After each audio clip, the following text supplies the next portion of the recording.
Hey guys! Alright guys, we're here today to check out the Patreon poll of the week winner.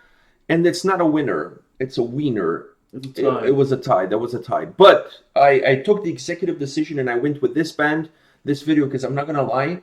I've been putting this band in this video on the Patreon poll for the last 2 weeks and hoping that it would win. No, but this time it finished tied for first, so I'm picking it. I'm picking it because I saw these guys last weekend, last Sunday, with Kalma. They were the opening, they were the middle card. So there were 3 bands on the card and they were the middle guys. So they played before Kalma. So I saw them on Sunday. They were on North American tour with Kalma. That tour is over. I think it's finished. Either today or yesterday it finished. So they're going back to Norway. And so that was my first time watching and listening to these guys was at the show. I have never heard a song before. I knew they were coming on the tour. I was planning on getting to check out this video before going to the show, but we got sick and we didn't get a chance to do it. And then I went to the show with a clear mind, knowing they're from Norway, black metal, and I was like, all right, let's see we just watched the Mayhem movie. It's not Mayhem, it's called Lords of Chaos. Lords of Chaos. So, yeah, but these guys have nothing to do with that kind of shenanigans. They're Norwegian, they're black metal. I mean, come on, go with it. I'm gonna go with it, but they have nothing to do with that. Like, it's like saying like every Portuguese person is Cristiano Ronaldo. Not true. Look at me. I mean, perfect example. Not true. Felix. I know, not true. Anyways, so I went there with an open mind, open heart, willing to listen to these guys. And by the way, they put on a great show. I really love their set. I really love their sound, and I loved how it sounded live. They played this song there live. So now I heard it live. I want to see how the studio compares to the live version. I've never seen the video, and like I said, I heard the song live. Hearing a song live and hearing the studio is way different. So, are you ready to check out these guys? You've never heard of them or watched this video. Okay, let's do this.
I'm gonna let you talk first because, like I said before, I saw them.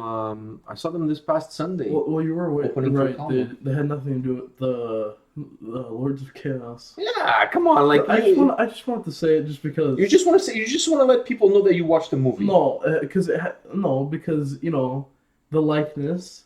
There's no likeness. They're both from Norway. They're both black metal. That's where the comparison started and end. The church in the Can we move the on? music video kind of looked like the one in the. Okay, but can we move on from that and concentrate on the song? Like, it's ridiculous. Like, leave that. Like, stop talking about that movie. It's like that movie now. It's like that's all you think about. That's all you talk about. It was a good movie. I'm not saying it's not a good movie, but let's concentrate, like, on the song. What did you think? The song was really good, but I was not expecting at all for there to be clean vocals And an acoustic. I was not expecting that at all. Okay, so let me say this to you. I saw these guys live. They performed this song live. They had a really interesting dynamic live. I really liked their live show. You know, they had guitar player, bass player, drummer. One of the guitar players is the singer. They had a really cool presence about them on stage, and they were really able to transport the energy that's in their music to their live performance and then on to people. This song is not an easy song to perform live, specifically because of two elements, the two that you just mentioned, the clean vocals and that huge acoustic stretch, almost acoustic stretch, right? That's not easy because you're going from a song that has a lot of aggression, a lot of violence, you're switching it over almost to a more, I was going to say, a more atmosphere, giving the song more atmospheric element to it. So that was not easy. They did it really well live. They did it extremely well as they merged into that acoustic, and then as you come off that acoustic, and it becomes aggressive again, it becomes heavy, and it becomes like angry, and there's all this stuff. So live, they did a really wonderful job. They really transported this song from the studio to live extremely well. I thought this song played extremely well live. The only thing is, to me, for a song like this, you still get more out of it from the studio. Even though they did a wonderful job with it live, you get more out of it from the studio. You get more of the atmospheric stuff. Yeah, you get more of the details of the sound, the crispiness of the sound. That acoustic guitar was really beautiful live. They did a really wonderful job because you see him playing and he's like really into it. And by the way, the guitar player that, while he was playing it, the guitar player had a similar hairstyle as me. So right away, I was like, yes. Right away, you're liking him. I'm like, yes, this guy is my kind of guy. He knows what's up. He knows what's up. So I really like this band live. They really are able to transport the energy live. And that to me is important. They really were able to do that. But now that I listen to this song as the studio track, there are certain elements that in a live setting kind of get lost, and you get a lot more out of it from it. Let's put it this way. Live, there's a little bit more rawness to it. In the studio, filters. Exactly. In the studio, you get a little bit more of an atmospheric element to it. It's more crystal, it's more clean. But I really like these guys. They really impressed me live when I went to see them. Like I said, I went there for Kalma. I've heard of them, but I've never heard them. Let me put it that way. And the moment they came on stage, the aggression that they had, the changes in melody, like you said, the using of the harsh vocals with the clean vocals. I wasn't expecting that. But it works really well with the song because during that stretch, you have that atmospheric element of the guitars, that stripped down effect. Yeah. And it almost calls for clean vocals there. It gives the song such a dark embrace. You can do harsh vocals with I honestly, the clean vocals there made the song feel even more somber. The song has has that somberness to it. A drowsy. It has like a misty feel to it during that part. When you add the clean vocals in that part, makes it even more somber. It's amazing that you're adding something as beautiful, because those clean vocals are really well done, right? So you're adding something as beautiful as that, and at the same time, that beauty adds darkness to the song. Adds this somber feel to it. You know what I mean? Like almost like end of summer, beginning of fall kind of feel to the song. You know what I mean? Like the changing of seasons. It has that kind of vibe to it. I absolutely love the clean vocals on this track, and they work really well live. Live, like I said, live, the song live is more raw, but you expect that, right? When you listen to the studio, it's a little bit more polished, more clean, but absolutely, these guys, for those of you watching at home, if you've never seen this band live, I highly recommend go see them live. Whoa. Because they were really, they were good. The way they interact with the audience was good. They got people going. You know, they're chatting back and forth, and they have a sound that works really well in a live setting. It's their sound, when they transport their sound from the studio to the live setting, it works extremely well. You may lose a few things here and there, which is normal, but overall, absolutely magnificent performance. I walked away like, wow, these guys are really, really good. And I had never heard a single song, but I was taken away by the whole performance. Absolutely incredible. Well, now I have 2 reasons to be jealous that you went to the Kamelot show without me. Yeah, the Kamelot show was absolutely great. I mean, you got these guys and Kamelot. There was another band before, I can't remember their name. They were good too. They were black. No, they were good too, but I just don't remember their name. They were also a black metal band. They were good too. I believe they're American. They're American. But let's face the fact: these guys and Kalma, they stole the show. It was an incredible evening of metal in Toronto, and that tour is finished now. So, but if you guys have a chance to catch these guys in Norway, somewhere in Europe, I would highly recommend it. If you like black metal, if you like more atmospheric black metal with a little bit of hints of melodic black metal, these guys are for you, because vocals, these guys incorporate a lot of different elements into their music. There's a lot of moving parts. So there's a lot. The way you described it to me, I wasn't expecting like an acoustic part. It's so long acoustic part. It was a huge stretch out part, and then the clean vocals in it. Like, that was really cool. All right, guys, this is it for today. Come back tomorrow. We'll have more videos for you. See you guys. See ya.